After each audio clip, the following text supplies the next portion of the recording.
Pension को लेकर जो असमंजस लंबे समय से बना हुआ था, अब उस पर धीरे धीरे स्पष्टता आती दिख रही है। और यही वजह है कि आज पेंशनर्स के बीच उम्मीद का माहौल पहले से कहीं ज्यादा मजबूत नजर आ रहा है। हाल ही में सरकारी स्तर पर जो संकेत सामने आए हैं, वे लाखों पेंशन धारकों के लिए बेहद अहम माने जा रहे हैं, क्योंकि इन फैसलों का सीधा असर उनकी मासिक आय, उनके सम्मानजनक जीवन और उनकी रोजमर्रा की जरूरतों पर पड़ने वाला है। ऐसे में यह जरूरी हो जाता है कि पूरे मामले को ध्यान से समझा जाए, क्योंकि यहां सिर्फ किसी एक घोषणा की बात नहीं है, बल्कि कई ऐसे बदलाव सामने आ रहे हैं जो आने वाले समय में पेंशन व्यवस्था की दिशा ही बदल सकते हैं। अगर आप ऐसी ही सटीक और समय पर जानकारी पाना चाहते हैं तो सब्सक्राइब जरूर कीजिए और इस जानकारी को उन सभी पेंशनर्स तक जरूर पहुंचाइए जिनके लिए यह विषय महत्वपूर्ण है। सबसे बड़ी चर्चा EPS 95 पेंशनर्स की न्यूनतम पेंशन को लेकर है। लंबे समय से यह मांग उठती रही है कि मौजूदा न्यूनतम पेंशन इतनी कम है कि उससे किसी भी बुजुर्ग का घर चलाना बेहद कठिन है। बढ़ती महंगाई, दवाइयों का खर्च, किराया, राशन, इलाज और दूसरे जरूरी खर्चों को देखते हुए यह राशि आज के समय में पर्याप्त नहीं मानी जा सकती। यही कारण है कि पेंशनर्स की ओर से लगातार यह आवाज उठती रही कि न्यूनतम पेंशन को सम्मानजनक स्तर तक बढ़ाया जाए। अब संसद और संबंधित समितियों के स्तर पर इस मुद्दे पर फिर से गंभीरता दिख रही है और यह बात पेंशनर्स के लिए एक बड़ी उम्मीद की तरह सामने आई है। अगर इस दिशा में ठोस कदम उठते हैं तो ये सिर्फ रकम बढ़ने की बात नहीं होगी, बल्कि यह उन बुजुर्गों के लिए राहत होगी जिन्होंने अपनी पूरी उम्र काम करके देश की अर्थव्यवस्था को मजबूत किया। कई सालों से पेंशनर्स ने अलग अलग मंचों पर अपनी बात रखी है, ज्ञापन दिए हैं, प्रदर्शन किए हैं और बार बार यह कहा है कि इतनी कम पेंशन में दवा, भोजन और जरूरी जरूरतें पूरी करना संभव नहीं है। यही वजह है कि न्यूनतम पेंशन बढ़ाने की मांग अब केवल एक मांग नहीं रह गई, बल्कि एक सामाजिक न्याय का विषय बन चुकी है। जब किसी व्यक्ति ने जीवन भर नौकरी करके योगदान दिया हो तो रिटायरमेंट के बाद उसे इतना तो मिलना ही चाहिए कि वह किसी और पर निर्भर हुए बिना अपने जीवन की बुनियादी जरूरतें पूरी कर सके।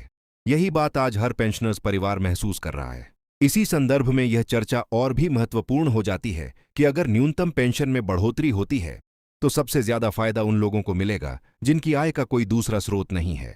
ऐसे लोगों के लिए यह बदलाव सचमुच जीवन बदलने वाला हो सकता है। अगर आप पेंशन से जुड़ी ऐसी ही खबरें लगातार पाना चाहते हैं तो सब्सक्राइब करना न भूलें और वीडियो को एक लाइक जरूर दीजिए ताकि यह जानकारी ज्यादा से ज्यादा लोगों तक पहुंच सके। अब बात करते हैं दूसरी बड़ी खबर की, जो EPFO और निजी क्षेत्र के कर्मचारियों से जुड़ी है।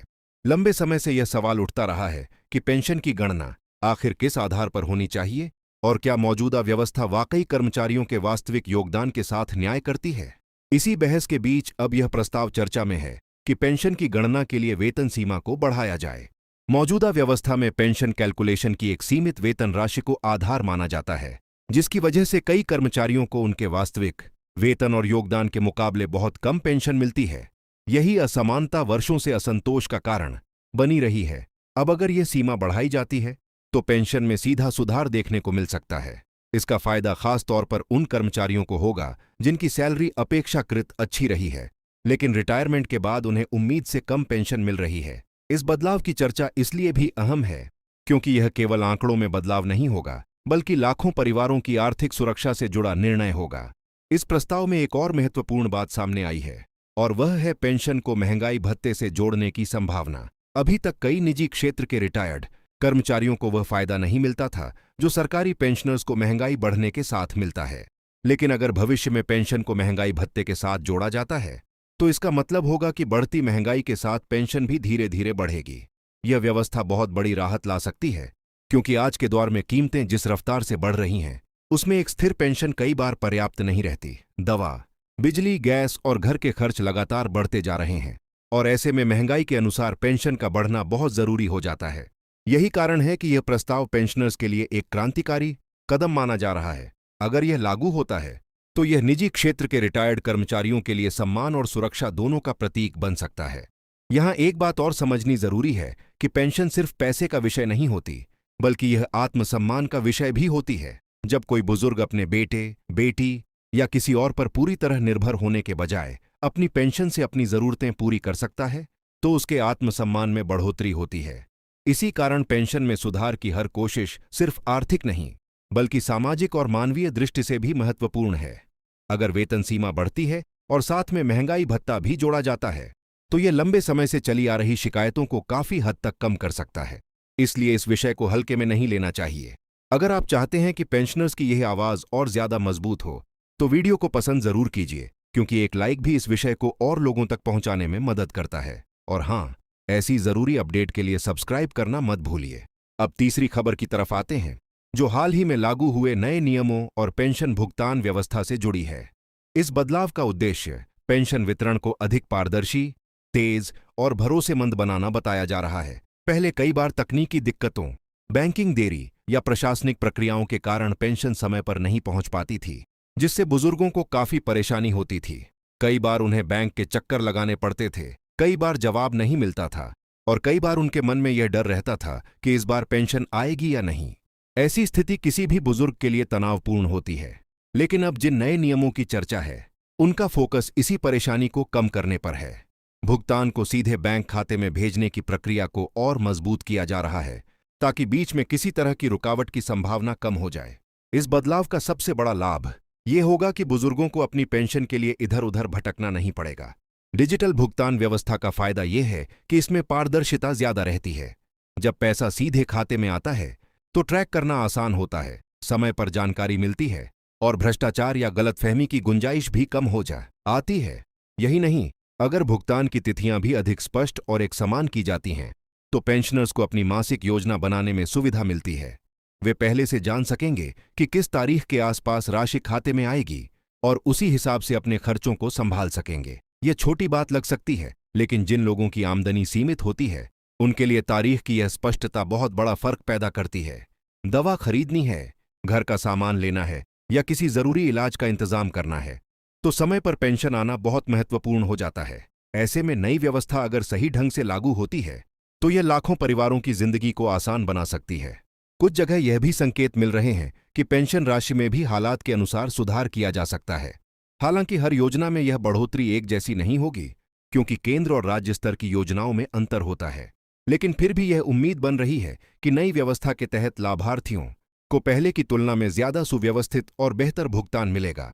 यह बदलाव खास तौर पर उन लोगों के लिए राहत का कारण बन सकता है जो वर्षों से समय पर भुगतान और सही गणना को लेकर परेशान रहे हैं। अब अगर सिस्टम अधिक मजबूत, डिजिटल और पारदर्शी होगा तो पेंशनर्स को मानसिक सुकून भी मिलेगा और आर्थिक सहूलियत भी।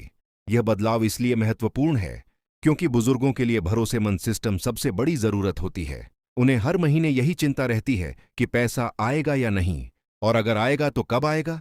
ऐसी स्थिति में नई व्यवस्था उनकी चिंता कम कर सकती है। अब इन तीनों बड़ी खबरों को एक साथ देखें तो एक बात साफ समझ में आती है कि पेंशन व्यवस्था को लेकर माहौल बदल रहा है। एक तरफ न्यूनतम पेंशन बढ़ाने की मांग है, दूसरी तरफ पेंशन गणना और महंगाई भत्ते से जुड़े सुधारों की चर्चा है, और तीसरी तरफ भुगतान व्यवस्था को अधिक आधुनिक और सुचारू बनाने के प्रयास हो रहे हैं। यह तीनों बदलाव अगर सही दिशा में आगे बढ़ते हैं तो इसका असर केवल आज के पेंशनर्स पर नहीं बल्कि आने वाली पीढ़ियों पर भी पड़ेगा, क्योंकि किसी भी देश की असली पहचान इस बात से होती है कि वह अपने बुजुर्गों का कितना सम्मान करता है।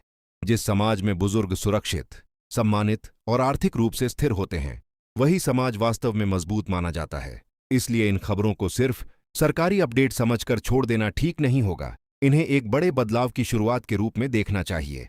अगर आप भी मानते हैं कि पेंशनर्स के साथ न्याय होना चाहिए तो वीडियो को जरूर लाइक कीजिए और अपने परिचित पेंशनर्स तक यह जानकारी जरूर पहुंचाइए। एक शेयर किसी की बहुत बड़ी मदद कर सकता है और एक सब्सक्राइब इस तरह की खबरों को लगातार पाने का भरोसा बन सकता है।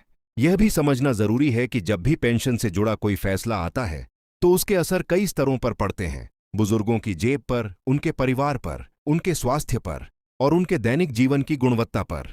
इसलिए हर छोटी बड़ी घोषणा का प्रभाव बड़ा होता है।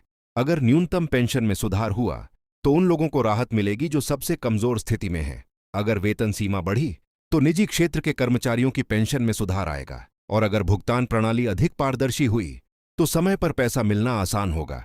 यह तीनों मिलकर एक ऐसा संतुलन बना सकते हैं जिससे पेंशनर्स को वास्तविक राहत मिले। इसी उम्मीद के साथ अब नजरें आगे की सरकारी प्रक्रिया पर टिकी है, क्योंकि सिफारिशें और प्रस्ताव तभी वास्तविक लाभ बनते हैं जब उन पर समय पर अमल हो। यही वजह है कि पेंशनर्स लगातार इन विषयों पर नजर बनाए हुए हैं।